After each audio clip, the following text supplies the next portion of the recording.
Hi students, my self Manish Kumar from Jaipur. सबसे पहले आप सबका वेलकम है अपने channel tricky chemistry by Manish sir में। तो विद्युत रसायन का जो चैप्टर चल रहा था उसमें मैंने आपको बताया था कि जो विद्युत रासायनिक सेल होते हैं उनको दो भागों में बांटा गया था। कौन कौन से? प्राथमिक और द्वितीय। तो प्राथमिक सेलों की परिभाषा बता दी थी आपको, फिर द्वितीय सेलों की परिभाषा बता दी थी और उनके एग्जाम्पल बता दिए थे। आज जो अपन क्लास लेके आए हैं उसमें जो प्राथमिक और द्वितीय सेलों के जो एग्जाम्पल आपको बताए थे उनमें कई छोटे छोटे क्वेश्चन जो है आपसे पूछे जाते हैं, जिनमें जैसे एनोड, कैथोड या एनोड अभिक्रिया, कैथोड अभिक्रिया, इस तरीके से अलग अलग क्वेश्चन पूछे जाते हैं। वो मैं आपको यहाँ पर बताऊंगा। तो आपसे एक ही रिक्वेस्ट है कि आप वीडियो को कंप्लीट देखें और जिससे कि आपको वीडियो में दी गई पूरी जानकारी जो है मिल सके। अगर वीडियो आपको अच्छे लग रहे हैं तो लाइक कीजिए और कमेंट कीजिए, ठीक है। तो आज की क्लास को अपन स्टार्ट करते हैं। तो सबसे पहले अपन जो एग्जाम्पल लेके आए वो लेके आए प्राथमिक सेलों के, ठीक है। उसके बाद में जैसे प्राथमिक सेल जो है वो कंप्लीट हो जाएंगे तो अपन द्वितीय सेलों के उदाहरण जो है उनको डिस्कस करेंगे।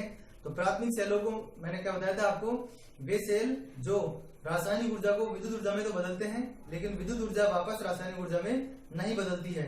इसका मतलब क्या हुआ, इन्हें दोबारा चार्ज नहीं कर सकते, मतलब इनका एक ही बार उपयोग किया जा सकता है, ठीक है। तो दो सेलों के एग्जाम्पल बताए थे इसके अंदर। उनमें से एक तो था शुष्क सेल जिसको हम बोलते हैं लैग्रांज सेल। लैग्रांज इसके साइंटिस्ट का नाम था, उनके नाम पर ही जो है इसका नाम और रख दिया गया। दूसरा सेल बताया था आपको मरकरी सेल जिसको बटन सेल बोलते हैं, ठीक है।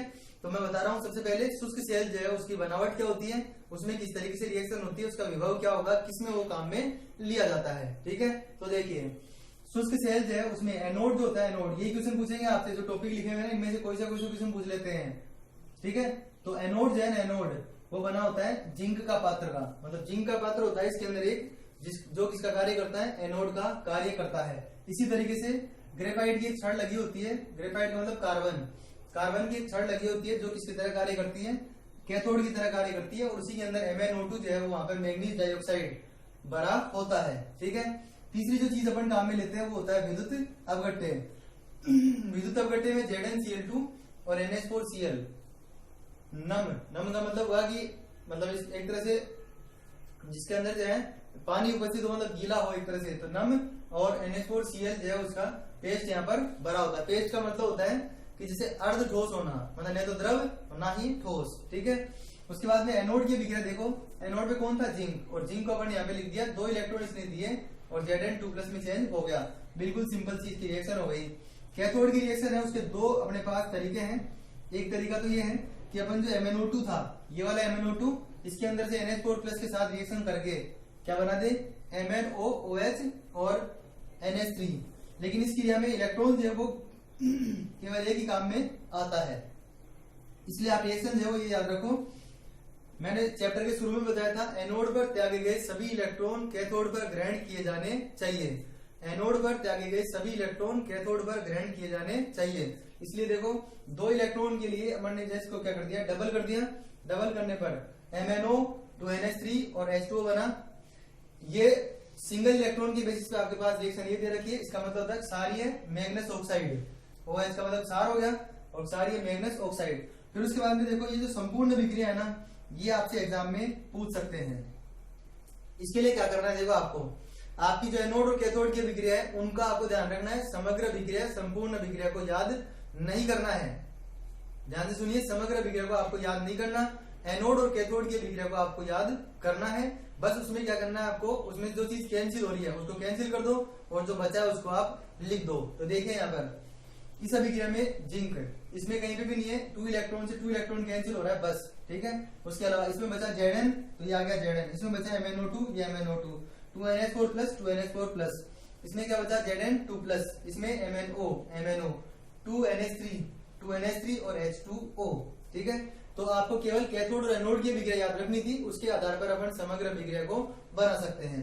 फिर उसके बाद में इसका सेल भी याद रखना है आपको, 1.5 वोल्ट। और एक ये ध्यान रखना है कि इस प्रकार के सेल किस में काम में लिए जाते हैं, तो ट्रांजिस्टर में और दीवार घड़ी जो होती है ना उसके अंदर काम में लिए जाते हैं, ठीक है। जैसे इसमें भी घड़ी है और इसमें भी घड़ी है, दोनों में अंतर है। ये दीवार घड़ी वॉल क्लॉक में काम में आता है और ये हाथ घड़ी जो होती है ना, हैंड वॉच जो होती है उसमें काम में आता है। तो ये हुआ पहला सेल, ठीक है। दूसरे सेल में देखो मरकरी सेल, मरकरी का मतलब होता है Hg। तो देखो यहाँ पर इसमें एनोड किसका है, जिंक का। इसमें भी एनोड जिंक का है लेकिन इसमें मरकरी है, इसलिए यहाँ पर अमलगम लिखा हुआ है। अमलगम का मतलब मैंने सेकंड चैप्टर में बताया था आपको, मरकरी के मिश्र धातुओं को अमलगम कहते हैं। मरकरी के मिश्र धातुओं को अमलगम कहते हैं, ठीक है। तो जिंक अमलगम ZnHg हो गया। वही कैथोड, यहाँ पर ग्रेफाइट मतलब कार्बन है, यहाँ पर भी कार्बन का ही है। यहाँ पर मैंगनीज का ऑक्साइड था, यहाँ पर किसका ऑक्साइड है, मरकरी का ऑक्साइड है, ठीक है। इसमें अगर देखोगे आप तो विद्युत अपघट्य के रूप में यहाँ पर ZnCl2NH4Cl है और यहाँ पर है जिंक ऑक्साइड और KOH का पेस्ट, ठीक है। तो बिल्कुल सिंपल है, कोई दिक्कत ही नहीं है इसके अंदर। इसमें देखो क्या करना है, यहाँ पर मैं एक ट्रिक बता रहा हूँ आपको कि इसके आगे 2 सेल और अपन पढ़ेंगे और एक ईंधन सेल और पढ़ेंगे उसके बाद में नेक्स्ट क्लास के अंदर। आज अपन जो सेल पढ़ेंगे उसमें जहां पर भी क्षार आ जाए, क्षार क्या आ जाए, क्षार KOH या NaOH, उसमें फर्स्ट रिएक्शन में OH माइनस का उपयोग करना है, सेकंड रिएक्शन में OH माइनस निकल जाएंगे। ध्यान से सुनो, ये ट्रिक है। फर्स्ट रिएक्शन में OH माइनस का उपयोग करेंगे, सेकंड रिएक्शन में OH माइनस हट जाएंगे। ये ट्रिक जो है ना आपको 3 सेल जो है ना उनमें काम में लेनी पड़ेगी। प्राथमिक सेल में मरकरी सेल में काम में ले रहे हैं, द्वितीय सेल में निकल कैडमियम सेल में काम में लेंगे और एक ईंधन सेल पढ़ेंगे अपन आगे, उसमें भी ये ट्रिक आपको काम में लेनी है, ठीक है। तो देखिए अपन ने यहाँ पे OH माइनस का उपयोग किया तो जिंक के साथ जुड़ जाएगा ZnO और एक जगह अपने पास क्या बच जाएगा H2O और 2 इलेक्ट्रॉन यहाँ से जिंक ने उत्सर्जित किए, जैसे कि इसमें उत्सर्जित कर रहा था, ठीक है। बस यहाँ पर अंतर इतना ही है कि O इसके साथ जुड़ जाएगा तो 2 H और 1 O बचा तो H2O, ठीक है।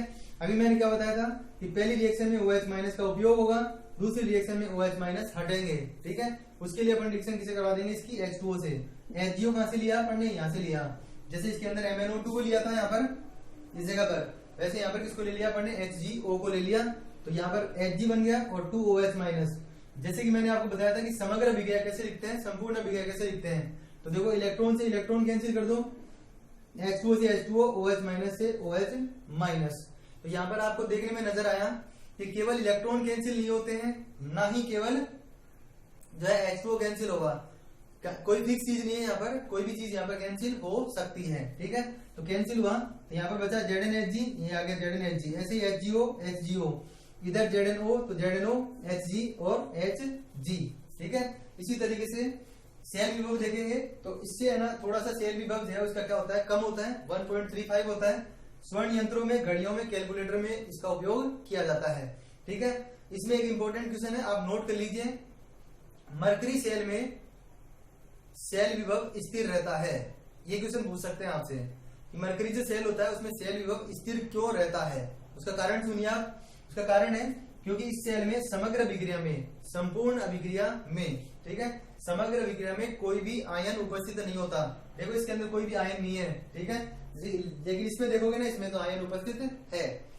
इसकी संपूर्ण अभिक्रिया में आयन, कोई भी आयन उपस्थित नहीं होता, इसलिए किसी भी आयन की सांद्रता में कोई परिवर्तन नहीं हो सकता और नहीं होता, इसलिए विभव जो है उसमें कोई परिवर्तन नहीं होता है, ठीक है। तो याद रखना आपको कि मरकरी सेल में सेल विभव जो है उसमें परिवर्तन नहीं होता है, क्योंकि संपूर्ण अभिक्रिया में यहाँ पर कोई भी जो है क्या नहीं होता, आयन उपस्थित नहीं होता। तो ये सब एग्जाम्पल थे अपने पास किसके, जो प्राथमिक सेल होते हैं या प्राथमिक बैटरियां होती है उनके। अब मैं बता रहा हूँ आपको कि जो द्वितीय सेल होते हैं वो कौन कौन से हो सकते हैं, उनमें भी आपको ये चीजें ध्यान रखनी है। तो देखो मैं आपको बता रहा हूँ यहाँ पर, लेकिन द्वितीय सेल के बारे में, द्वितीय बैटरियों के बारे में मैंने आपको बताया था कि इनमें 2 प्रकार की विक्रिया होती है। कौन कौन सी, एक तो रासायनिक ऊर्जा विद्युत ऊर्जा में बदले और दूसरा जो विद्युत ऊर्जा थी वो रासायनिक ऊर्जा में बदले, ठीक है। तो अपन जो यहाँ पे एग्जांपल ले रहे हैं, मैंने आपको द्वितीय सेलों के 2 एग्जांपल बताए थे, जिनमें से पहला जो एग्जांपल था वो था, पहला जो एग्जांपल मैंने आपको बताया था वो बताया था लेड संचायक बैटरियां, लेड संचायक बैटरियां या फिर सीसा संचायक सेल, ठीक है। और दूसरा जो एग्जांपल बताया था वो बताया था आपको निकल कैडमियम सेल, ठीक है। तो देखिए अपन पहले ले रहे हैं लेड संचायक बैटरियां। आपसे पूछा जाए कि लेड संचायक बैटरी जो है वो किस प्रकार की बैटरी होती है, तो आपका आंसर होगा द्वितीयक बैटरी। इसका मतलब इसमें होने वाली अभिक्रिया जो है वो कैसी होगी, उत्क्रमणीय है, दोनों दिशाओं में ये होगी, ठीक है। इसमें लेड लिखा हुआ है, इसका मतलब एनोड किसका बना होगा, लेड का, ठीक है। और कैथोड बना होता है लेड डाइऑक्साइड का, मतलब लेड की इसमें प्लेट लगी होती है, ग्रिड लगी होती है। कैथोड किसका बना होता है, लेड डाइऑक्साइड का। और विद्युत अपघट्य के रूप में यहाँ पर काम में आता है सांद्र H2SO4 का 38% विलयन। 38% विलयन का मतलब हुआ कि 38% जो है ना इसके अंदर सांद्र H2SO4 जो है उसमें 38% सांद्र H2SO4 है, बाकी जो है इसके अंदर जल है। उसके बाद में देखो यहाँ पर जो रिएक्शन है एनोड और कैथोड की रिएक्शन को पूछ किस तरीके से सकते हैं, तो दो तरीके से पूछ सकते हैं। एक तो कि जब सेल को उपयोग में लिया जा रहा है, मतलब इस तरीके से पूछ सकते हैं कि लेड संचायक बैटरियों को उपयोग में लेते समय इनमें होने वाली अभिक्रिया लिखिए, ठीक है। या फिर इसी क्वेश्चन को ऐसे पूछ सकते हैं कि लेड संचायक बैटरियों के निरावेशित होते समय, ध्यान से सुनिए, निरावेशित होते समय सेल में कौन सी अभिक्रियाएं होती है या बैटरी में कौन सी अभिक्रियाएं होती है, ठीक है।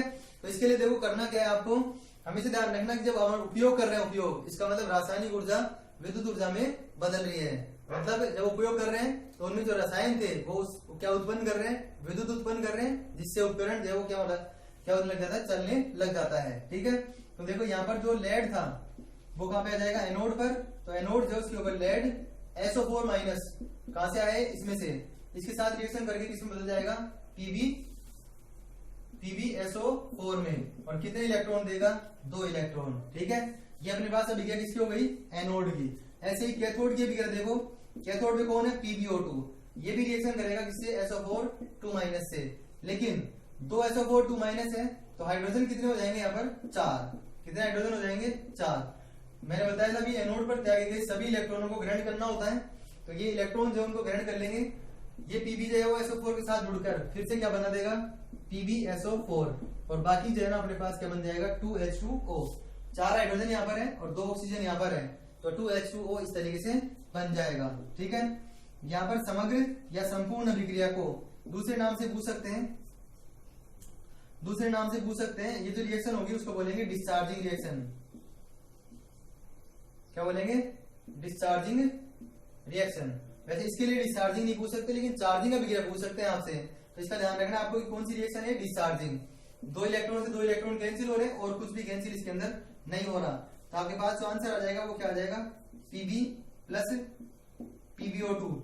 SO4 को अलग से लिखोगे तो 2SO4 और 4H प्लस, ठीक है। इसको अपने से लिख सकते हैं 2H2SO4, आंसर आ जाएगा इधर 2PbSO4 प्लस 2H2O। सेल को निरावेशित करते समय या सेल का उपयोग करते समय होने वाली अभिक्रिया जो है वो ये वाली है, ये 3 अभिक्रिया आपको लिखनी होगी उस स्थिति में। लेकिन अगर क्वेश्चन को चेंज करके ऐसे बोलते हैं आपसे कि अभिक्रिया जो है वो चार्जिंग अभिक्रिया लिखो, चार्जिंग, कौन सी अभिक्रिया लिखो, चार्जिंग अभिक्रिया लिखो, इसका मतलब क्या हुआ कि पहले की विपरीत अभिक्रिया हो जाएगी, इस रिएक्शन को उल्टा लिख दो बस आप, तो 2PbSO4 प्लस 2H2O किसमें बदल रहे हैं, PbO2 प्लस 2H2SO4 में। ये रिएक्शन पूछ सकते हैं आपसे चार्जिंग अभिक्रिया। चार्जिंग का मतलब हुआ कि जो पहले रिएक्शन थी उसकी विपरीत अभिक्रिया आपको लिखनी होगी, ठीक है, क्योंकि ये द्वितीयक सेल होते हैं जिनमें उत्क्रमणीय अभिक्रिया होती है, ठीक है। अब आपसे से पूछे कि चार्जिंग के दौरान एनोड और कैथोड जो है वो कौन होगा, जैसे अगर डिस्चार्ज कर रहे हैं तब तो एनोड तो कौन है, लेड है, और कैथोड जो है वो कौन है, लेड डाइऑक्साइड। लेकिन अगर आपसे ऐसे पूछा जाए कि जब चार्ज कर रहे हैं चार्ज, तो एनोड और कैथोड कौन होगा, तो अकेला PbSO4 होगा, अकेला PbSO4 एनोड और कैथोड दोनों के रूप में कार्य करेगा, ठीक है। कब, जब क्या कर रहे हैं, इसको चार्ज कर रहे हैं, क्योंकि अभिक्रिया क्या हो जाएगी, उत्क्रमित हो जाएगी, अपोजिट हो जाएगी, ठीक है, समझ में आ गई बात। उसके बाद में अगर इसके सेल विभव के लिए कहा जाए तो वैसे फिक्स यहाँ पर बोलते नहीं है, लेकिन फिर भी आपसे पूछ लिया जाए तो आप सेल विभव लिखना है इसका 1.45 वोल्ट, 1.45 वोल्ट लिखेंगे।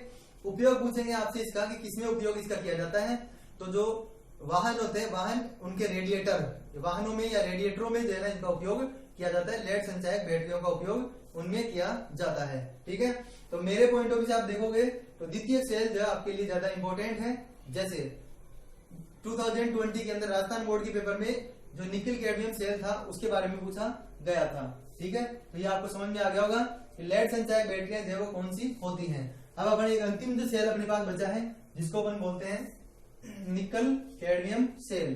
तो निकल कैडमियम सेल जो है उसमें भी इसी तरीके से चार्जिंग डिस्चार्जिंग रिएक्शंस होती हैं, ठीक है।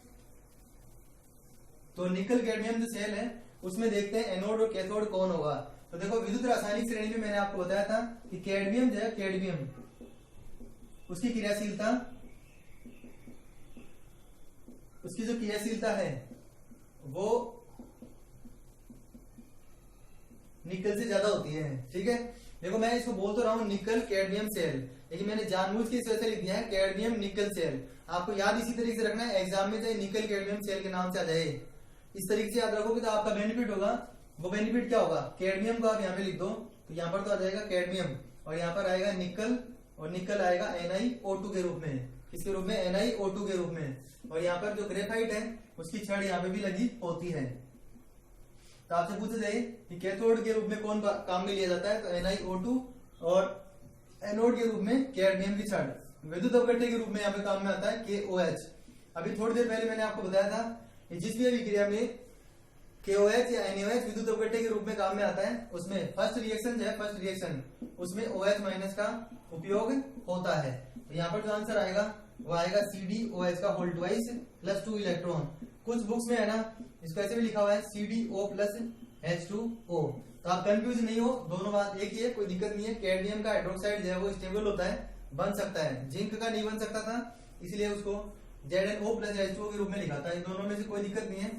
कैथोड के रूप में देखेंगे तो कैथोड में कौन आ जाएगा, NiO2। NiO2 जो है ना वो किसके साथ जुड़ेगा, H2O के साथ जुड़ेगा। आंसर जो है अपने पास आ जाएगा यहाँ पर NiOH का होल ट्वाइस। निकल जो है वो OH के साथ जुड़ जाएगा। उसके अलावा क्या बताया था, जो OH यहाँ पे काम में आते हैं वो यहाँ पर निकलते भी हैं, तो निकलते भी है, इसका मतलब क्या हो गया कि यहाँ पर 2OH माइनस जो यहाँ पे उत्सर्जित भी हो जाएंगे। अब देखो हाइड्रोजन कितने हो गए इसके अंदर, 4, यहाँ पर कितने हैं, 2, तो इस तरीके से 2H2 अपन यहाँ पे कर देंगे। उसके बाद में त्यागे गए सभी इलेक्ट्रॉनों को यहाँ पर ग्रहण किया जाना चाहिए, तो 2 इलेक्ट्रॉन आप यहाँ पर लिख दो। आगे बात समझ में।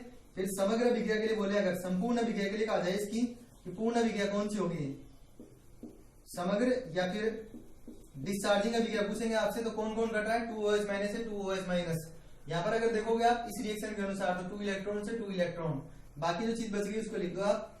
तो यहाँ पर कैडमियम बच गया, यहाँ पर NiO2, इधर बच गया 2H2O, और इधर बच गया CdOH का होल ट्वाइस और NiOH का होल ट्वाइस।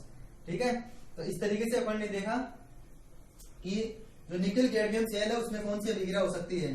फिर अगर इसकी चार्जिंग अभिक्रिया लिखे, चार्जिंग अभिक्रिया के लिए कहा जाए तो जैसे कि मैंने बताया था आपको, इस अभिक्रिया को क्या कर देते हैं, उल्टा कर देते हैं, तो क्या आ जाएगा CdOH का होल ट्वाइस NiOH का होल ट्वाइस, इधर आ जाएगा CD प्लस NiO2 और प्लस 2H2O। ठीक है, अगर आप इसके रूप में लिखते हो तो इसके रूप में भी लिख सकते हो, एक H2O से फिर एक H2O कैंसिल करना पड़ेगा आपको। बाकी जैसे मैंने बताया उस तरीके से आप इसको याद रख सकते हो। इस सेल के लिए विभव पूछा जाए आपसे तो 1.4 वोल्ट आप इसका विभव लिख सकते हैं। तो इस तरीके से आज की क्लास में पढ़ने क्या देखा, ये जो प्राथमिक और द्वितीय सेल जो होते हैं उनके जो एग्जाम्पल थे उनमें वेरी शॉर्ट क्वेश्चंस आते हैं, अलग अलग छोटे छोटे क्वेश्चंस बनते हैं, उन क्वेश्चंस का आप ध्यान रखिएगा। एक क्वेश्चन मैंने आपको थ्योरेटिकल बताया यहाँ पर कि मरकरी सेल जो उसका विभव, मरकरी सेल का विभव जो होता है वो स्थिर रहता है। उसका कारण बता दिया था कि इसकी संपूर्ण अभिक्रिया, समग्र अभिक्रिया में कोई भी आयन उपस्थित नहीं होता, इसलिए विलयन में उस आयन की सांद्रता में कोई परिवर्तन नहीं होता, और सांद्रता में परिवर्तन नहीं होने की वजह से विभव जो है उसमें कोई परिवर्तन नहीं हो पाता है। ठीक है, तो नेक्स्ट क्लास में अपन जो है ऑलमोस्ट चैप्टर को कंप्लीट कर देंगे, क्योंकि 2 ही टॉपिक अब बचे हैं, ईंधन सेल और संसारण। ठीक है, तो इसी तरीके से चैनल के साथ बने रहिए। अगर वीडियो आपको अच्छे लग रहे हैं तो लाइक कीजिए, कमेंट कीजिए। Thanks for watching.